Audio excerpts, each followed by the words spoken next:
하나님께서 우리에게 놀랍고도 큰 은혜를 베풀어 주시기를 간절히 바랍니다. 이 시간에는 오직 예수 그리스도라는 제목으로 말씀을 전하도록 하겠습니다. 여러분, 우리가 지금 살고 있는 이 시대가요, 얼마나 영적으로 혼란스러운 시대입니까? 이 세상 사람들은요, 무엇을 말을 하고 있냐면 이 동성 간의 연애와 결혼이 합법화되어야 한다라고 말을 합니다. 또 젊은이들 사이에서는 결혼을 하지 않고 내가 평생 살겠다는 비혼주의, 결혼을 한다 해도 자녀를 낳지 않겠다는 이른바 딩크족들이 많아지고 있습니다. 또 TV를 켜보면 무속인들이 나와서 점을 치는 프로그램이 유행을 하고 있고요. 또 우리가 손가락으로 버튼만 몇 번 누르면 음란한 것들, 폭력적인 것들, 비성경적인 가치들을 너무나도 쉽게 접할 수 있는 것이 지금 우리가 살아가고 있는 시대의 현실입니다. 그렇기 때문에 이렇게 영적으로 혼란스러운 시대를 살아가고 있는 우리는요, 영적인 분별력을 가질 수가 있어야 됩니다. 무엇이 옳은 건지, 무엇이 그른 것인지, 또 무엇이 성경적인지, 무엇이 비성경적인지 그것을 제대로 판단을 할 수가 있어야 된다는 거죠. 영적으로 혼란스러운 이 시대를 살아가는 우리는 성경적 가치관을 확립할 수 있어야 합니다. 그렇다고 했을 때 우리가 오늘 함께 살펴본 이 고린도 전서 본문은요, 바울이 우리에게 성경적 가치관이 무엇인가 라는 해답을 제시해주고 있는 그런 책입니다. 바울이 고린도 교회에 산적했던 문제를 진단하고 또 해결책을 제시해주고 있는 이 고린도 전서의 내용을 함께 살펴보므로 하나님의 백성이 꼭 갖추어야 할 성경적 가치관을 배울 수 있는, 또 그로 말미암아서 영적으로 혼란하고 어두워진 이 세상을 말씀의 빛으로 비출 수 있는 힘을 얻게 되는 귀한 시간이 될 수 있기를 간절히 바랍니다. 먼저 이 고린도전서라는 책에 대해서 여러분들에게 간략하게 설명을 좀 해드리도록 하겠습니다. 이제 바울이 1차 선교 여행을 마치고 2차 선교 여행을 시작하고 드로아 지역으로 가서 하나님의 환상을 보게 되는데 네가 마게도냐 지역으로 가라 라는 환상을 받게 됩니다. 이 환상에 따라서 바울은 빌립보, 데살로니가, 베레아 지역을 지나서 고린도라는 지역으로 들어가서 사역을 하게 됩니다. 이 고린도 지역에서 바울은 이제 그와는 뗄래야 뗄 수 없는 영적인 파트너인 브리스길라와 아굴라 부부를 만나게 됩니다. 그리고 거기서 그들이 하고 있었던 천막을 치는 일을 생업으로 삼아서 18개월, 그러니까 1년 6개월이라는 시간 동안 고린도 지역에서 교회를 세우고 선교의 사역을 쭉 이어가게 됩니다. 하나님의 은혜로 말미암아서 고린도 지역에 있던 많은 사람들이 하나님을 믿게 되었고 세례까지 받게 되었습니다. 이후 1년 6개월간의 고린도에서의 사역을 마친 바울은 잠시 에베소에 머물면서 그곳에 브리스길라와 아굴라 부부를 두고 예루살렘으로 돌아가서 선교 보고를 하며 2차 선교 여행을 마치게 됩니다. 이 고린도 교회는요, 바울이 1년 6개월이라는 짧다면 짧고 또 길다면 길다고 할 수 있는 그런 시간 동안 함께하며 세운 귀중한 그런 교회였습니다. 그런데 여러분, 이 바울이요, 고린도 지역을 떠나자마자 곧바로 고린도 교회에 문제들이 생기기를 시작하는 겁니다. 이 바울이라는 든든한 영적인 지도자가 딱 중심을 잡고 있을 때에는 교회가 운영이 잘 되었습니다. 그런데 바울과 또 브리스길라와 아굴라라는 영적인 지도자가 떠나자 이 고린도 교회에는 정말로 여러 가지의 문제들이 터져 나오기를 시작합니다. 가장 대표적으로 음행과 관련된 문제, 우상 숭배의 문제가 곧바로 들어오게 되었고, 이 소식을 전해 들은 바울이 곧바로 고린도 교회에 편지를 작성하게 됩니다. 이 편지는요, 우리가 읽은 고린도전서 이전에 쓰인 편지로 이것을 고린도 A서라고 부릅니다. 우리가 오늘 살펴본 고린도전서 본문은 그 이후에 쓰여진 고린도 비서라고 불리게 됩니다. 그래서 고린도전서 5장 9절을 보면 이런 내용이 있습니다. 내가 너희에게 쓴 편지에 이러이러한 내용을 담았다 라고 표현이 되어 있는데, 이 편지, 내가 너희에게 쓴 이전의 편지가 바로 고린도에이서가 됩니다. 여기에 바울은 음행과 우상 숭배에 대한 해답을 적어서 그 답을 고린도 교회에 보내줬음에도 그것이 해결이 되지가 않고 고린도 교회의 문제로서 계속해서 자리를 잡고 그 문제가 점점 더 커져갔던 겁니다. 그리고 그 소식을 다시 바울이 듣게 되고 글로에의 편으로 듣게 된 고린도 교회의 문제점들에 대한 해결 방안들을 편지로 기록한 것이 바울이 고린도 교회에 두 번째로 보낸 편지인 고린도 비서, 우리가 오늘 함께 살펴본 고린도 전서가 되는 겁니다.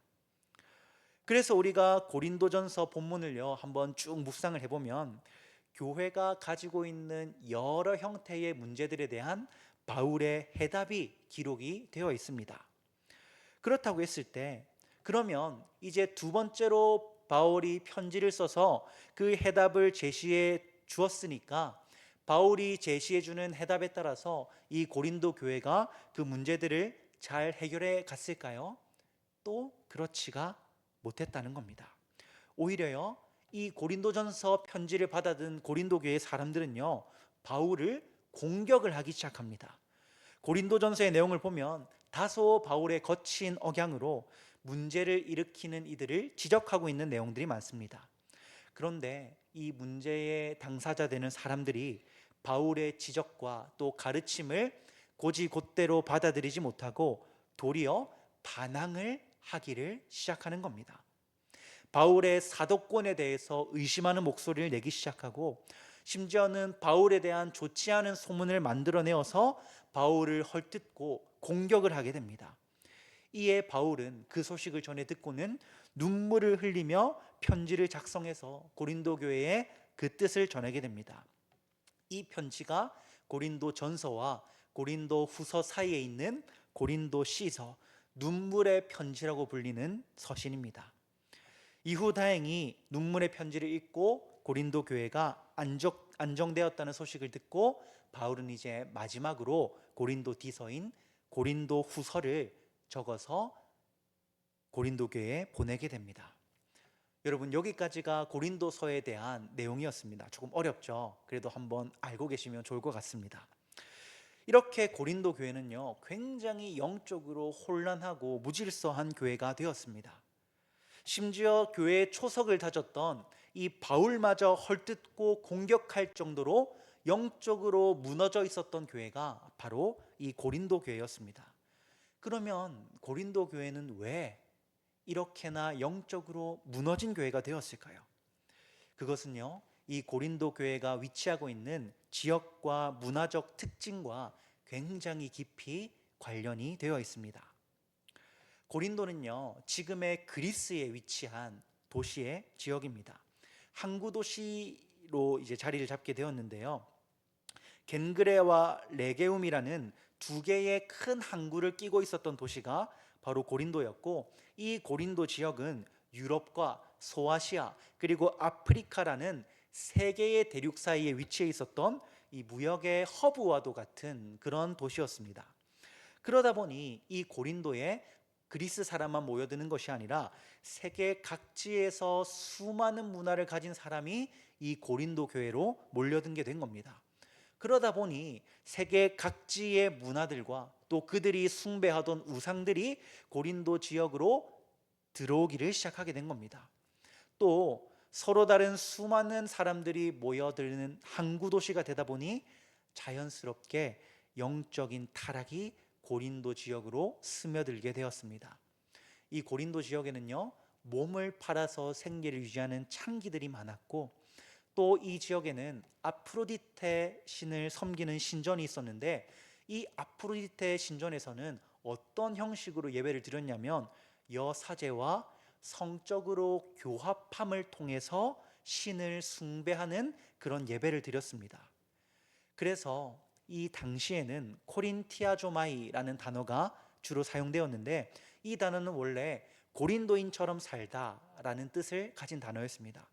그런데 이 단어는 주로 어떤 의미로 주로 사용이 됐냐면 매춘을 하다, 음행을 하다라는 뜻으로 사용이 되는 단어가 되었습니다.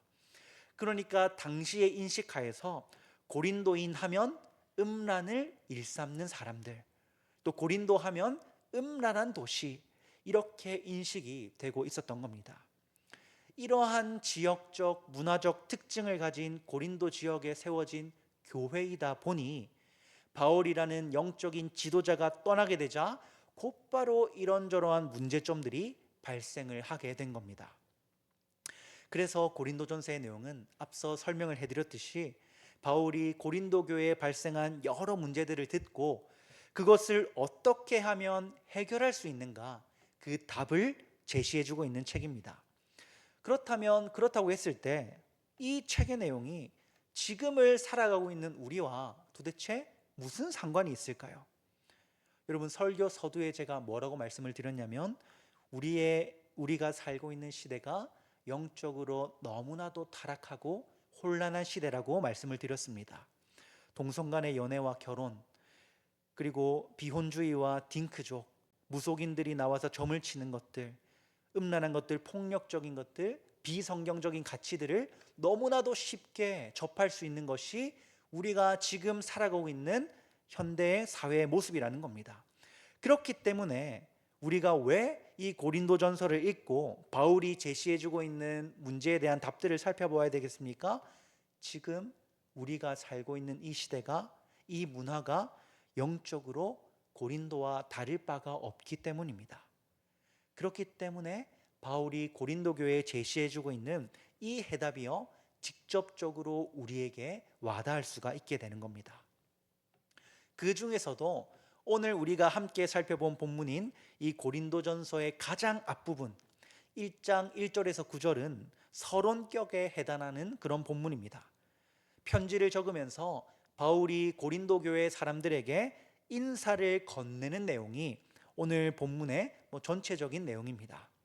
그런데요, 여러분, 사실 이 인사말에요, 바울이 고린도 교회에 전하고 싶은 가장 핵심적인 내용이 기록이 되어 있습니다. 바울이 고린도 교회가 직면한 문제들이 어떤 해답을 줄지 우리는 이 인사말만을 보고도 다 알 수가 있게 되는 겁니다. 우리 본문 한번 눈으로 한번 보실까요? 1절부터 9절까지의 본문을 한번 쭉 보시면요, 제가 한 10초 정도 시간을 드리겠습니다. 한번 보십시오. 이 반복적으로 계속해서 사용되고 있는 단어가 있을 겁니다. 반복적으로 바울이 1절부터 9절까지 이 단어를 반복해서 사용하고 있습니다. 그것이 무엇이냐면 바로 예수님을 지칭하는 단어를요, 이 1절부터 9절까지 몇 번을 사용하고 있냐면 9번을 사용을 하고 있습니다.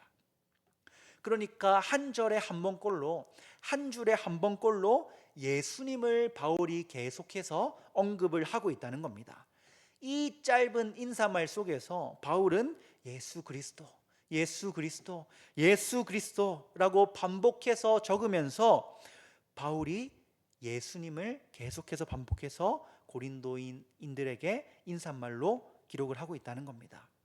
왜 바울이 이렇게 반복적으로 예수님의 이름을 기록했을까요?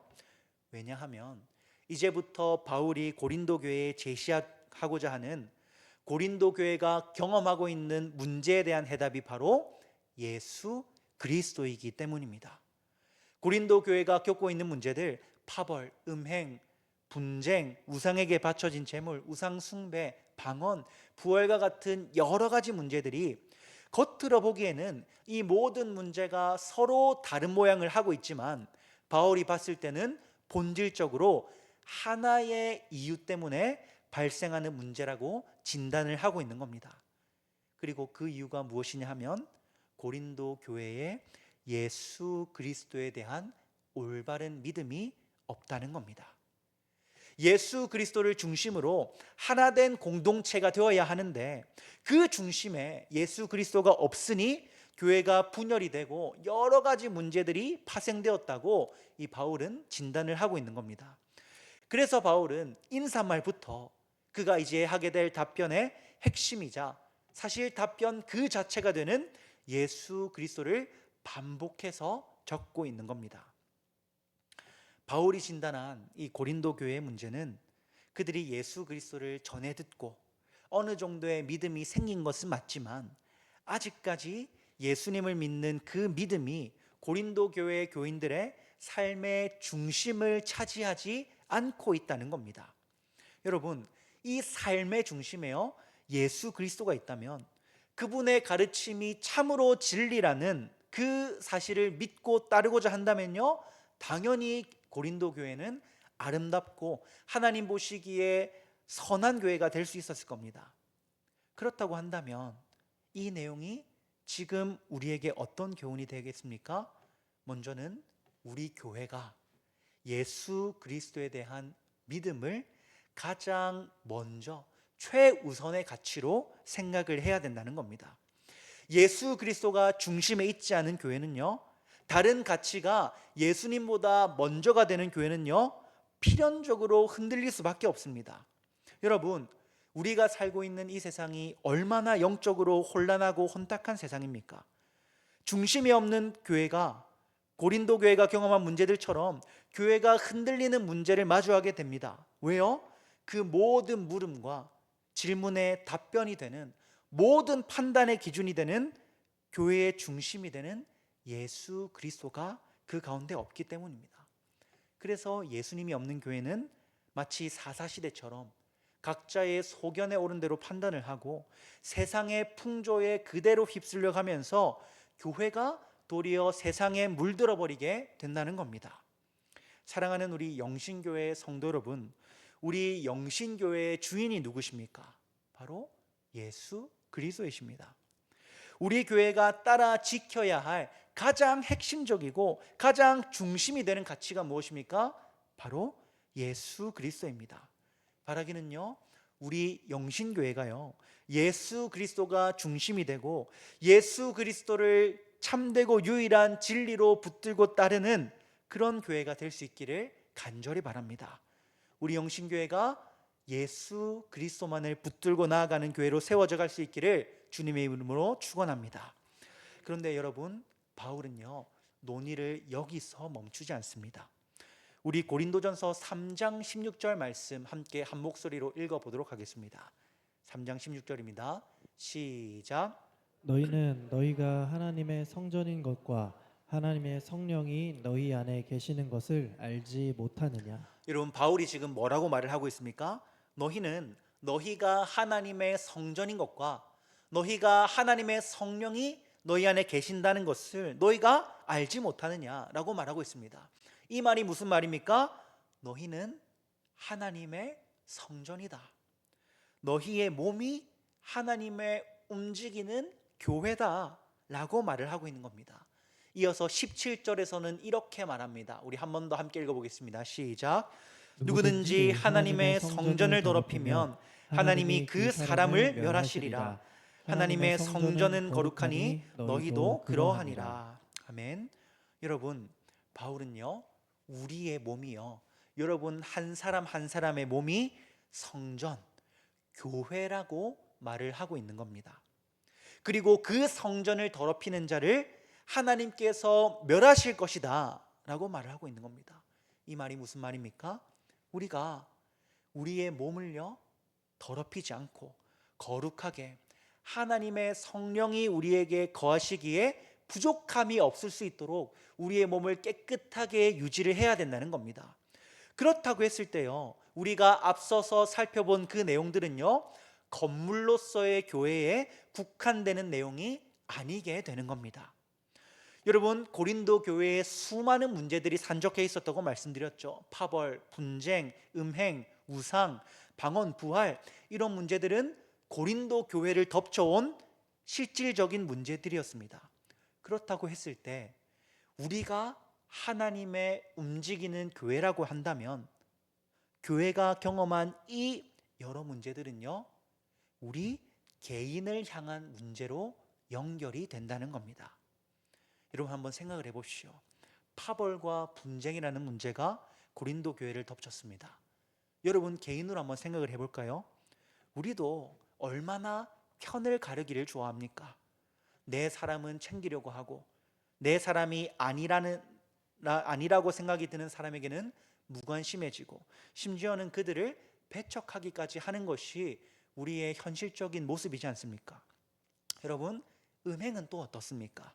음란한 것에 신경을 빼앗기고 세상의 헛된 유혹에 계속해서 관심이 가고 눈과 귀가 이끌리는 것이 우리의 영적으로 타락한 솔직한 모습이지 않습니까? 사랑하는 우리 영신교회 성도 여러분, 여러분은요 하나님의 거룩한 성전이 되는 여러분의 몸을 깨끗하게 거룩하게 잘 관리하고 계십니까? 이 혼란하고 혼탁한 세상의 영적인 유혹 속에서 여러분들은 영적으로 바르게 서 계십니까? 여러분, 우리도 세상의 유혹에 흔들립니다. 편을 갈라 상대방을 헐뜯기도 하고 음행의 유혹에 빠지기도 하고 하나님이 아닌 것을 다른 어떤 것을 우상으로 삼아 그것을 숭배하며 살아가기도 합니다. 그러므로 하나님이 원하지 않는 모습으로 살아가는 것이 우리의 죄 많은 모습이지 않습니까?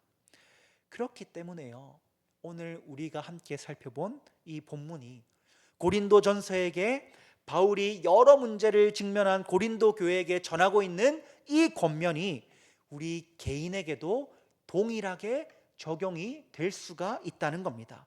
왜요? 우리가 그리스도의 몸된 교회요, 하나님이 거하시는 성전이기 때문입니다. 여러분, 바울이 고린도 교회에게 주고 있는 해답의 핵심이 뭐라고 말씀드렸습니까? 예수 그리스도라고 말씀드렸습니다. 여러분, 문제는 다양합니다. 우리의 삶을 찾아오는 여러 가지 유혹들의 문제는요 너무나도 다양합니다. 그런데 그 모든 문제의 원인은요 딱 하나입니다. 그것이 무엇이냐면 내 삶의 중심에 예수 그리스도가 없다는 겁니다. 그래서 바울은요 우리의 삶에 예수 그리스도가 그 중심의 자리를 잡고 있어야 한다고 9번이나 반복해서 고린도전서의 전체 내용을 통해서 피를 토하며 열변을 하고 있다는 겁니다. 우리가 따라야 할 가치가 예수 그리스도가 되어야 한다. 예수 그리스도로 덧입혀진 그런 삶의 가치의 판단의 기준이 예수 그리스도의 가르침이 되는 그런 삶, 그렇게 살아갈 때 우리가 세상의 헛된 유혹을 이겨내고 하나님의 백성답게 하나님의 거룩한 처소로 설 수 있다고 말을 하고 있다는 겁니다. 사랑하는 우리 영신교회 성도 여러분, 지금도요 대적 마귀는요 우는 사자와 같이 두루 다니면서 삼킬 자를 찾고 있습니다. 어떻게 하면 영적으로 무너져 있는 저 사람을 유혹해서 하나님을 배신하게 만들까? 어떻게 하면 이 혼란한 영적인 세상 속에서 저 사람을 유혹해서 예수 그리스도가 아닌 다른 어떤 것을 그 사람의 중심에 심어 놓을까? 호시탐탐 기회를 노리고 있다는 겁니다. 그런 수많은 유혹 속에서 우리는 어떻게 그 유혹을 이겨낼 수 있습니까? 우리의 중심에 예수 그리스도를 세워야 하는 겁니다. 그럼 우리가 어떻게 하면 중심에 예수님을 세울 수 있을까요? 8절 본문이요 그 해답을 우리에게 제시해 주고 있습니다. 우리 8절 말씀 함께 읽어보겠습니다. 시작. 주께서 너희를 우리 주 예수 그리스도의 날에 책망할 것이 없는 자로 끝까지 견고하게 하시리라. 여러분, 하나님께서 우리가 어떻게 책망할 것이 없는 자로 끝까지 견고하게 설 수 있다고 말합니까? 주님께서 그렇게 하시리라 라고 말하고 있는 겁니다. 주님께서 너희를 끝까지 견고하게 하시리라. 이것이 신앙의 놀라운 신비입니다. 여러분, 그런데요 이 말을 오해하면 안 되는 게, 이 말이 그럼 우리는 아무런 노력을 할 필요도 없다, 하나님이 다 알아서 하시니까 우리는 그저 하나님의 뜻을 기다리기만 하면 된다, 이런 말은 절대로 아닙니다. 도리어 하나님의 이 놀라운 은혜를 아는 사람은요, 하나님의 이 놀라운 은혜의 복음이 정말 믿어지는 사람은요, 은혜에 감화된 사람은요, 자연스럽게 하나님이 원하시는 그 모습대로 예수 그리스도가 삶의 중심이 되는 삶, 나는 예수로 충만하다, 충분하다고 말하는 그런 삶을 살아갈 수밖에 없게 된다는 겁니다. 여러분, 그렇기 때문에 우리가 어떻게 예수 그리스도를 붙들고 살아갈 수 있습니까? 1차적으로 그것은 하나님의 은혜로 가능한 일입니다. 그리고 그 은혜를 경험하고 그것에 감동된 사람은요, 그리스도를 붙들 수 있게 되고, 그런 사람은 더 내가 예수님을 알기 위해서, 더 예수님을 붙들기 위해서 노력하는 삶을 살아갈 수밖에 없다는 겁니다. 그렇다고 했을 때 여러분은 예수님을 알기 위해서, 하나님을 알기 위해서 얼마나 노력하고 계십니까? 그분은 목숨을 내어주기까지 우리를 위해 일하셨는데, 여러분은 그런 하나님을 위해서 무엇을 하고 계십니까? 우리가 하루에 24시간을 살아갑니다. 그걸 일주일로 계산하면 168시간이 됩니다. 그 중에서도 수면 시간을 넉넉하게 하루에 8시간씩 잡으면 112시간이 남습니다. 그러면 여러분은 깨어있는 이 112시간 동안 몇 시간이나 하나님과 교제하고 계십니까? 만약 내가 주일에 1시간 예배 드리는 것으로 그친다면 이 비율로 따지면 몇 퍼센트가 되는지 아십니까? 0.9%가 됩니다. 수요일, 금요일, 주일 이렇게 3번 예배 나와서 1시간씩 드린다고 하면 3배를 해서 2.7%가 되겠죠. 여러분, 일주일 동안 깨어있는 시간의 0.9%, 2.7%, 그렇게 그 시간만 하나님께 사용하는 사람이 어떻게 내 삶의 중심에 예수님이 있습니다 라고 당당하게 고백을 할 수가 있겠습니까? 지난주에 2026학년도 1학기 성경대학이 끝이 났습니다. 저는 12분과 함께 이 6주라는 시간 동안 창세기에 대한 내용으로 하나님을 알아가는 시간을 가졌습니다. 근데 저는 진행을 하면서 그분들이 그 밥 먹고 피곤한 시간에 또 불편한 바닥에 앉아서 무릎을 두드리시면서 하나님의 말씀을 배워가는 그 모습이요, 너무나도 감사하더라고요. 그래서 조금이라도 더 좋은 것을 드리려고, 조금이라도 재밌게 말씀을 전하려고 참 노력을 했습니다. 저는 하나님을 알기 위해 애쓰는 그 모습을요, 하나님께서 참으로 기쁘게 받으셨을 거라고 확신합니다. 그리고 비단 성경대학 시간만이 아닙니다. 한 달에 한 번씩 이 노란색 성경 읽기 표에 체크를 가득 하셔서 교육자실로 많은 성도분들이 제출해 주십니다. 여러분, 이 모습을 하나님께서 얼마나 기뻐하시겠습니까? 또 이렇게 수요 성경대학 시간에, 금요 기도회 시간에, 주일 예배 시간에, 새벽 기도회 시간에, 또 각자가 성경을 묵상하며 하나님과 교제하는 그 시간에 하나님을 알고자, 하나님과 교제하고자 노력하며 애쓰는 그 모습을요, 하나님이 얼마나 기뻐하시겠습니까?